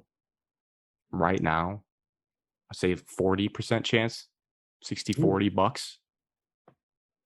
Lower than I thought. That'll get closer to 50 if we start playing better ball and get closer. Ohio State still has not played a single tough team. Neither has Michigan. We'll find that out this weekend. I think Penn State's good. We'll get to that. Right now, we'll get into the recap of Michigan, Indiana. This was a tale of two halves, and it's my second golf course reference of the week, so just bear with me. The first half, incredibly underwhelming. I did say some things in our group chat. I will apologize for them. I overreacted. I said we stank. No, Grant, that's how you meant. That's what you meant. You meant those words. That's what I felt in the moment. That like stress. I got like my stress football little squeeze thing. I chucked that across the room several times in the first half, just befuddled at what the team was doing at Indiana. Tom Allen does that to you, Evan, like you see him getting fired up, like his team's in the game. I'm just like, I can't believe we're in a dogfight with Indiana. I guess I should also say prayers up to Mike Hart. That was super scary because I guess that's the first time he's had a situation like that. So you're like, oh my God, I can't believe this is happening. And also the tie-in that he coached for Indiana too. So the whole vibe of the game was pretty weird from the jump. I don't really remember seeing two like players crying on the sideline as well, Blake Corum and Donovan Edwards in the moment. I was like, wow, this is a really crazy situation. But that aside, game, great second half. And like I said, with the golf reference, here it is. What do you guys do when you leave a golf course and you finish strong? You think you're back. You always want to play more. Yep. And I said, put it in a tweet. So you know what? Going to men in black the first half. That was a national championship Big Ten title contending team in the second half. It's back on. We're back. No worries about the first half. We'll just clean it up. We're good. So that's how I ended up feeling about this game. I did the old overreaction first half, and then my team's totally fine in the second half. So it's probably somewhere in the middle because they keep having some moments where like I wish they were better. But I have to remind myself these games aren't really coming down to the wire. They're still winning comfortably in the fourth quarter, so that's good. Alex, any thoughts on this? Nothing wrong with winning a road game. I appreciate that from you. That makes me feel good. It's tough to win in the Big Ten, as they say. Yeah, we need to Grant. You need to appreciate wins more. Yep. You said at the beginning that you were going to appreciate wins more, and your team is undefeated. You're bowl eligible. Congratulations on your Quick Lane Bowl appearance at the worst. At the worst. I have a good and a bad to leave people with, and then a stat of the day about this game. Then we'll move on to the previews. What I'm worried about. Alex will enjoy this because we had a wide receiver talk at the beginning of the year. I'm worried about Michigan's ability as wide receivers to create separation on their own outside of routes that are designed for them and crossing routes that naturally get you open. I'm very concerned about anyone running a post route and blowing away from somebody or winning a Jaden Reed type ball. I don't really know if we have a guy on our team outside of maybe Roman Wilson who seems to actually make plays one-on-one against people because he's really fast and has really good hands. So, and he was out this game. So you see him out, you're like, yeah, I don't know who's going to create separation on this team. Ronnie Bell gets open, but that's through design of the play. That's not really him just being his man. So that concerns me. I would love Jaden Reed, Keon Coleman on my team. There, I said it. It'd be a fun trade if we could do. You guys just won in fantasy football. Where's the later finally scored? You guys scored a touchdown. You guys take 2 points. He had 2 yards going into that, and McKinnon was leading the. Oh God, Gillard, you're making me juicy. Sorry, Grant. That is out of pocket. Alex was just disrespectful to you. Alex, technically, no, it's not. I'm down 1 point. It's over. Oh wow. So there's that with the wide receivers. That's something to watch, especially against Penn State's good cornerbacks, which we'll get to. 2, the positive thing, defensive pass rush, fully back. I think they had 7 sacks in this game, a bunch of different guys. Grant, asterisk. Indiana's offensive line coach got fired after the game. Because of what we did. Did Michigan's defensive line go somewhere? They've been pretty good.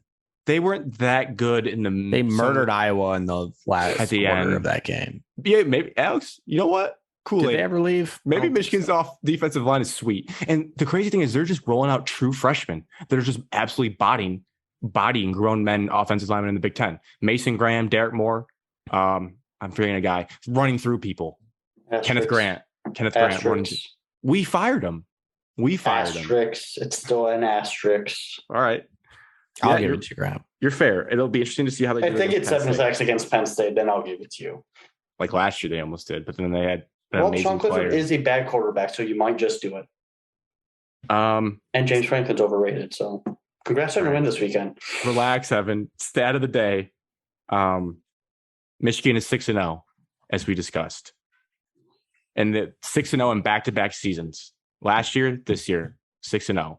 When was the last time that happened in Michigan football history? Can you guess? 76, 77, 78, 79. Evan saw the stat. Evan saw the stat. He definitely saw the tweet. Give Alex a chance. Yes. It was 76, 77. It was 1976, 1977, which I don't know about you guys. That feels like a long time for a program that you think surprising should be solid. Fan base just is overhypes them every year. Now, they used to, back in my day, play a tough non-conference schedule with Notre Dame. Now, it's a little bit easier to go 6-0. And we always get Penn State, Michigan State, and Ohio State towards the end of the year, it seems like nowadays. So, but under Jim Harbaugh, they have gone 6-0 twice to start the years. Well, this is the third time, but twice before this.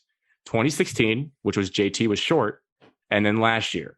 So that's a good omen for the intensity this season is about to bring. That 11 wins this year. Hopefully that's what that means, Evan. Hopefully we get more than that. Hopefully it's a minimum. Oh, you're going to lose one regular season game. Choose wisely. I hope not. Choose wisely. Illinois at home. Oh, it's disgusting. Oh, God. Brett was shaking his fat stomach all over the big house. That would what be a sight miserable. to see. Miserable. Would you guys like to preview Michigan State, Wisconsin homecoming, rally the troops? No. Okay. Week 7, Michigan State, Wisconsin. All capital letters. If you're making the movie script title, it's the interim game. Jim Leonard, he did good last week. It's always tough when you face an interim coach that seems competent. So I'm worried for the Spartans in this game outside of their abilities on the football field. That already sets them back a little bit. It's spin zone, Alex. You want Urban to come back and coach. So that's what you're advocating. Oh, yeah, I'll take him. I'll take him right now as my offensive coordinator. I'll sweep everything underneath the rug. You scumbag. I would be a scumbag for Urban Meyer's my offensive coordinator. Okay. Would you let him come back? Yeah, I would. Scumbag. God. But to be fair, it wouldn't really help our team. I mean, our offense would be good. Our defense wouldn't be any better. I think you guys would like 56, 51. If Urban Meyer can Urban recruit anymore after what he did? Yeah. I think he can recruit. He relates to young women. Yes. You know who else likes young women? Young men. Yeah, I think you guys would win out if Urban joined the staff. That'd be cool. I mean, Jim Harbaugh can't beat him, so that's an automatic dub. Okay, Wisconsin, Michigan State, 4 p.m. on Fox. I have no idea who's calling this game because they haven't done the announcers yet. Any guesses for you guys? Brock Heward. I'm saying. Oh, who's the two staff on Fox? Jason Benetti and Brock Heward. Oh, Benetti, consummate professional. You guys are Wisconsin is minus 7.5 live. It's line. Moved a lot. Over under 48.5. A Big Ten. Alex, I'm going to need you to move that line on run. No. Yes. Do it. Nope. I'm gonna make everybody shit talk you in that chat. He's a man of principle. I already do every week. The lines move all the time. You guys how does Michigan State win this football game? We get to Graham Mertz aggressively. Okay, I like that. Which we haven't done in 4 games. Correct. Well, you haven't played Graham Mertz the last 4 games. Yes. So Jim Leonard's such a smart interim head coach. So smart. He took the Northwestern game as practice and said, let's test Graham Mertz. Let's see how well he throws the ball. Well, he broke a Wisconsin record and they had 5 touchdowns throwing the ball, getting ready for the putrid secondary for Michigan State. They're going to be Northwestern is legitimately a freshman football team. Because he treated it as a practice and he said, let's sling the rock. Well, Michigan State will be slinging the rock with no Kim. Oh, Alex, behave. I would watch this game if that happens. I hope he does play. I don't think I'm going to watch if it just stays the status quo. I don't think I have anything to watch here. You don't. It'll be the first Michigan State game I do not watch this year. You're a dedicated human being, bro. I appreciate your effort. Because you're sick lunatic. Sick. I'm like Ryan Day. I just don't know. I feel like I keep getting teased that Xavier Henderson and Slade are coming back. They're definitely helping this game. But because if you don't you need Slade for a guy like Braylon Allen. The kid's 18 years old, but he looks like he's 35. Derrick Henry light. He's just going to absolutely feast. And then if Graham Mertz plays like 75% of his capability, it's going to be a long day. But he could have a disgusting football game.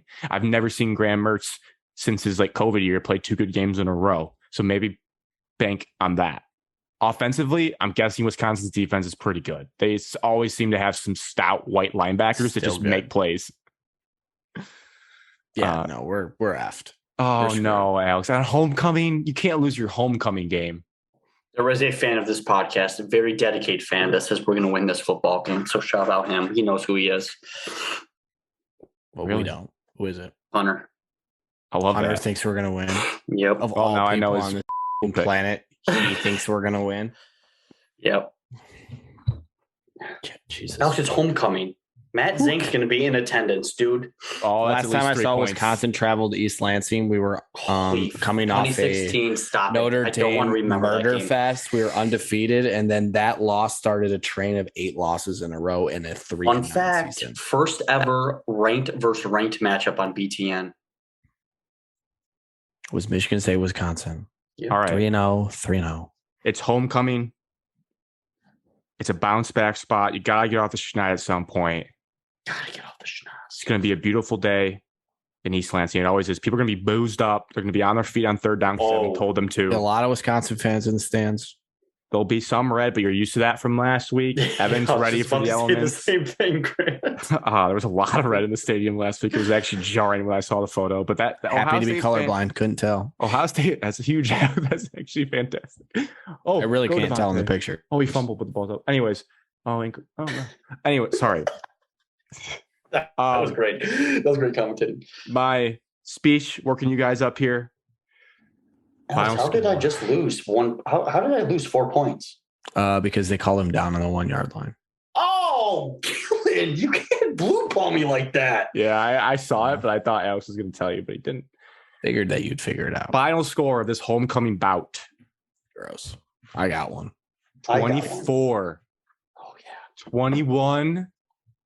Badgers. Jim Leonard's a better coach than Mel Tucker. Dang. Oh, my God. No, he actually is, though. So I give him the edge. I actually do believe that, like deep down. Jim Leonard never coached the NFL. I wanted Jim Leonard to be the coach of Michigan when I wanted Harbaugh out. Like I think this guy will be one of the best coaches in college football for a while. If he stays at Wisconsin, his ceiling's going to be capped, but I think he's like better than Marcus Freeman. Solid point. The same guy last week said Jaden Reed was dead.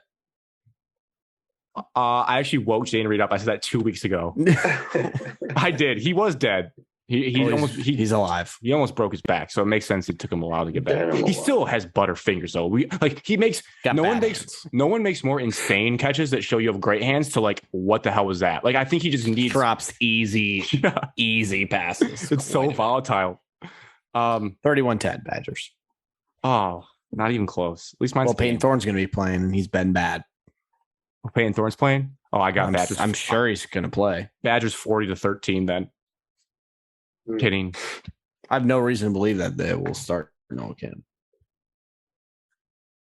Evan? It'd be cool though. Michigan State 29, Wisconsin 27. In the woodshed. I just don't know how you could pick Michigan State when they have not actually even had a close game since they beat Akron. I really don't know how you can. You're a crazy person, Evan. You're a sicko. You're like they haven't even been in the game in the third quarter. Oh, third quarter. I was going to say, well, they were in everything because it starts 0-0. They're in it until halftime. On the flip side, we're really just banking on Jim Leonard because Wisconsin wins are Illinois State, New Mexico State, and Northwestern. Yes. Michigan State is the only team. Michigan State and Rutgers are the only teams in the Big Ten who do not have a Power 5 win. Alex, some stats you should just keep to yourself. You don't need to say that out loud. Congrats. You have Scott Bell's tweets on notifications. Grant does for our Twitter account. We don't follow him. Well, Michigan State and Rutgers do play each other, so one of them will win a Power 5 game this year. Unstoppable force, immovable object.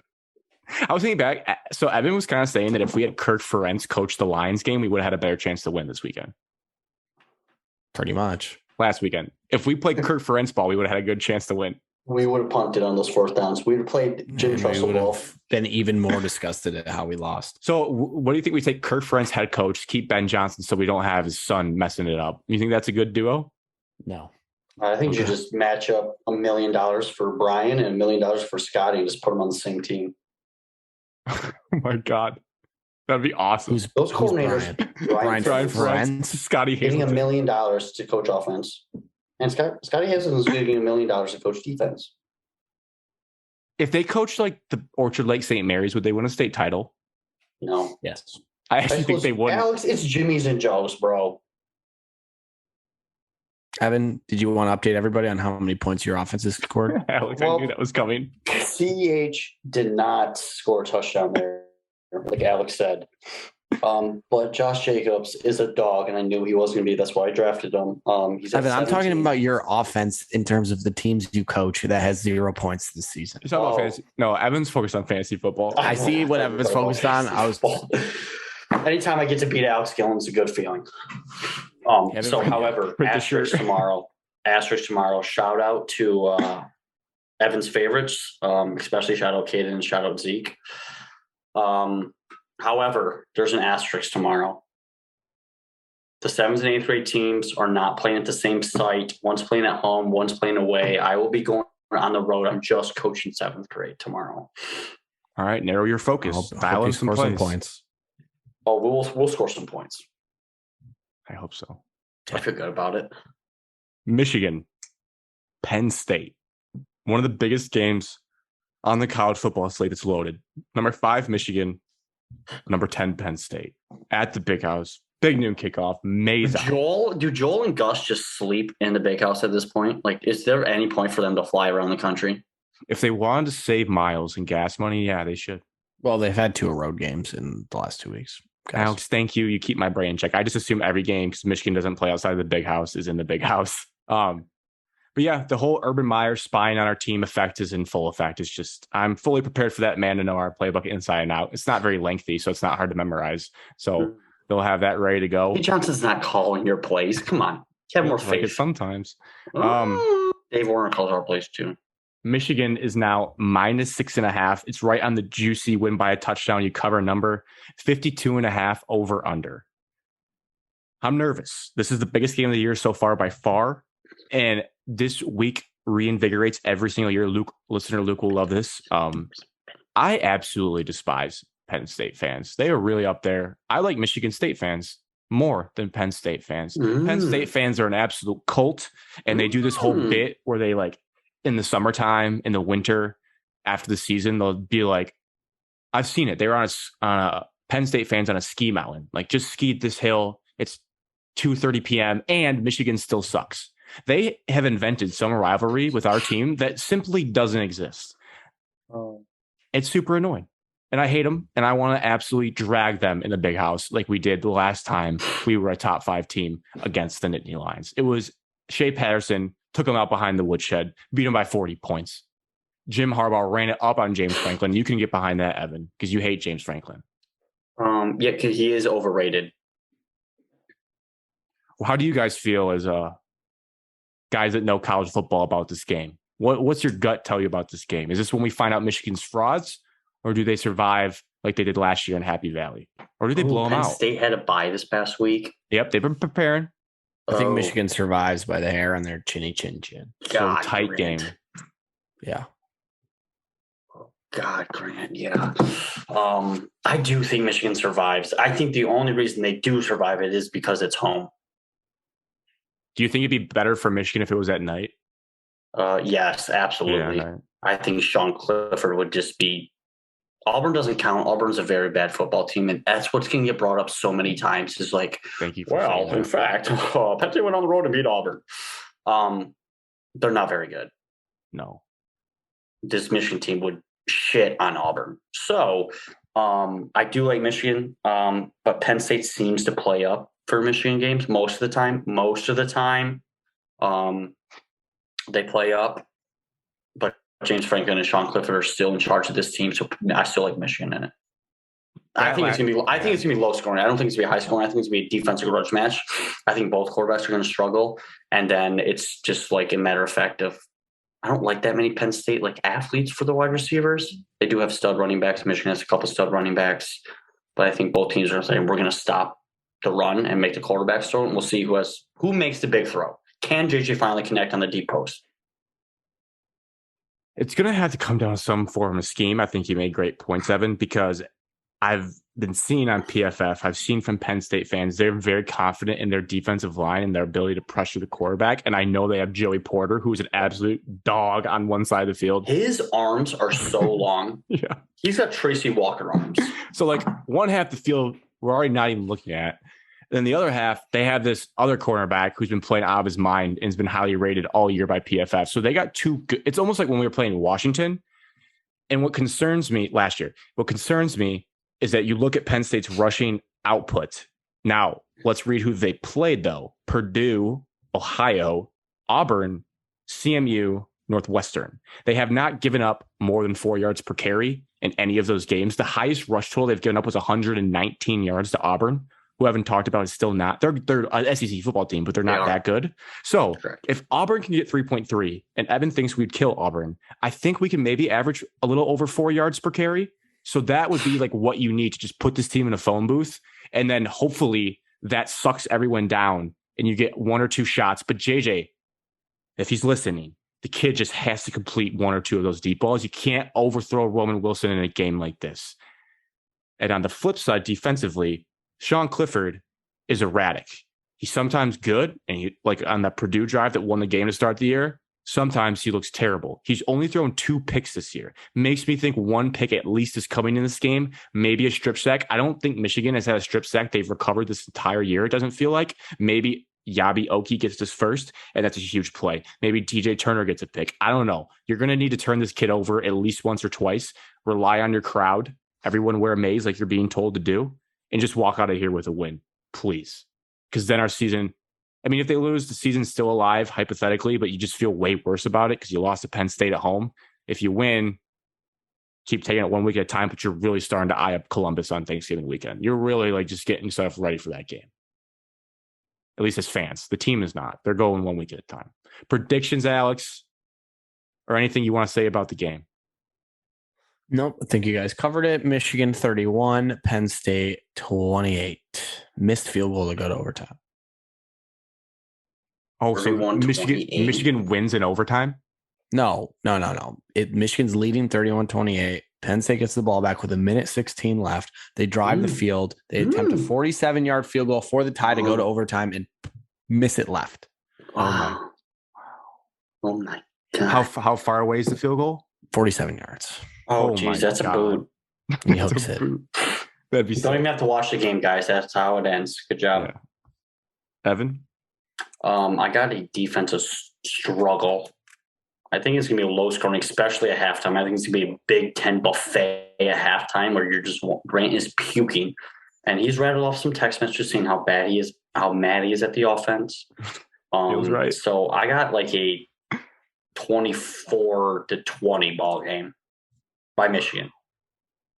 I like it. I'm surprised this over-under is sitting above 50 is interesting because last year it was 17-14, if I remember right. The Eric All game. He will not be playing this game, unfortunately. So and both teams are averaging giving up less than 15. And Michigan's wearing all yellow uniforms. No way. They're wearing all blue. They're wearing all blue. All yellow for the yellow maize out. They're not wearing all yellow. Posted a graphic were one today. Of the worst uniforms of all time. They're not wearing all yellow, Evan. I promise. Granted, if they asked one of wear the all coaches yellow, in they the press conference, and he said, "I don't know. You'll have to see." They posted like a hype graphic saying "wear maize," and then the players they chose were in their all blues, which they don't have that many photos of the guys in all blues over the years. So that makes me think they're wearing all blues. I don't think you do that. That's social media no to They're post. trying to fool you. Well, that's messed up. Scoring defense, opponents' points per game. Penn State's averaging 14.8. Are you guys ready for this? I have a little Alex up my sleeve too for my prediction. I envision this game being 17-14 Michigan late into the fourth quarter. Penn State's going to have a drive or so to try to take the lead. You're going to be sweating. I think Michigan gets a big stop. Maybe James Franklin does a weird fourth down attempt that they call like a trick play that doesn't work like it happened last year in Penn State. Never forget when they drove to the 2-yard line and instead of running a 2-point conversion play, they tried to do a fake field goal that almost got returned the other way. Absolute moron move. But JJ is going to sack up. He's going to lead us down the field with like 5 minutes left to put us up 24-14. The defense is going to hold, and we're going to win 24-14. 7-0 Michigan. 7-0. And Michigan State on the schedule next, right? And then a bye week, we all just relax. And we all get to watch Michigan murder Michigan State in Ann Arbor at night, which we broke the news for that. Is it still confirmed? You better tag us in. They haven't confirmed it. No, we won't know till next week. Yet. Because they announced a week early. Bye. Yeah. I hope we're right. Unless we've been so bad that they flexed it back to a different time. No, that's possible. I just want you guys to know, as my friends, I need this game this weekend so bad. Like, I really can't. I can't stomach a loss for a bye week, too. I root for my friends. I'm here for your support, but I deep down, oh God, I can't say it on a podcast. It's just so wrong to me. What? No, say it. I cannot cheer for Michigan. I will never be able That's okay. to. Deep down in my gut, I will not be able to cheer for them. That's fine. I don't expect you to. I'm not rooting for Michigan. I thought you were about to say, I think Michigan's going to win the Big Ten again. And I was like, oh, let's get the good vibes going. Yeah, I really hope people, if you're listening this far, the ride or dies, I should have said at the beginning, please don't tune out, because our teams suck at football. We'll find ways to make the show entertaining. I know it feels bad. I know you're ready for college basketball season. Just buckle up, okay? We'll get through it together. One game at a time. You're not struggling with anything, Grant. I wish the Lions were good. Yeah. It's sweet that Michigan's 6-0. I'm not going to lie about that. No, I know it is. I'm sure it's awesome. One last thing. It's kind of crazy. I sit there and I crap on our offense. And I don't know if you guys ever had this feeling. You look up and you see the box score and JJ had 7 incompletions and 300 yards. So I was like, he really played that well. You're watching it and you're like, this is disgusting. And then you look up and you're like, well, then my expectations are just way off of what I should be expecting from a Michigan football team. You should not be so negative when you start watching a game. Yeah, you're right. I saw a guy tweet neutral. He's like, y'all are mad that it's 10-10 at halftime. That's just called football. It's not always going to be easy. I'm like, you know what? Absolutely. The Big Ten, they're deep. These are all scholarship players playing their hearts out. It was 7-7 in East Lansing for a few seconds. Electric moment. That pick six was electric. Cool. Were you thinking this is LJ Scott? I looked at Evan and I said, peak of the season right here. You just peaked. I was screaming, stop the count. And I got some chuckles out of Ohio State fans. Oh, yeah, because they're probably we even got him to third down after that. And Ohio State. It's good to see you had a good interaction with Ohio State fans. Usually they're the scum of the earth. Oh, there was a couple of them around us that were scum of the earth. Did you see the Buckeye guy that punched him? I did see him. He was in the front row, right down. Wasn't too far from us. Wasn't too far from me. I did not punch him. Wanted to. I did tell Alex as soon as I found him. I was like, God, I want to punch that guy in the face. Yeah, I think everyone does. It's not an Ohio State fan. Every fan has thought that at one point. That's not an Ohio State Ohio fan. State fans love him either. I think I would rather punch. No, yeah, I think the Ohio State fans don't like him either. I would rather punch Johnny Spirit in the face than that guy. Now, talk about a guy embarrassing the University of Michigan State. Who Karen That talk guy to? is. Johnny Spirit. Embarrassing. Yes, it all circles back. Yes. If you like Johnny Spirit, never listen to the show again. We don't need your listen anymore, and I will survive without it. Yep. And if Johnny Spirit listens to this, please stop. I do not like you. Most of America doesn't like you. You're not cool. Boom. Okay. Boom Cheers roasted. to close out episode Cheers. 92. Cheers to the highest ranked matchup of the weekend happening in the state of Michigan for football. What is it? Is it Battle of the Bone, number 1 versus number 2, Ferris State versus Grand Valley State. If you didn't know that was going on this weekend, you didn't know. You're not. Wait, no, I didn't know that. You said Grand Valley? Grand Valley State's ranked number 2. But why is it Battle of the Bone? I don't know. You're gonna have to ask for me about that one. And shout out Michigan State women's soccer team beat Michigan this past weekend. I believe 2-0. We've come a long way to that's what we're closing the show out with. Shout out to Wake Forest Demon Deacons football team. No, cancel them. They are canceled. They are Murdered canceled. Army, and for some reason, Evan thought it would be a good idea to bet against the Gillens' new favorite team. Oh, They don't respect the troops. They don't respect them. They did not on the enough. field. All they had to do murdered was them. beat them by. All they had to do was beat them by 20, and they didn't. Beat All them right. by 40. Penn State sucks. James Franklin's a fraud. Boom. Till That's, Saturday. I like that. Alex.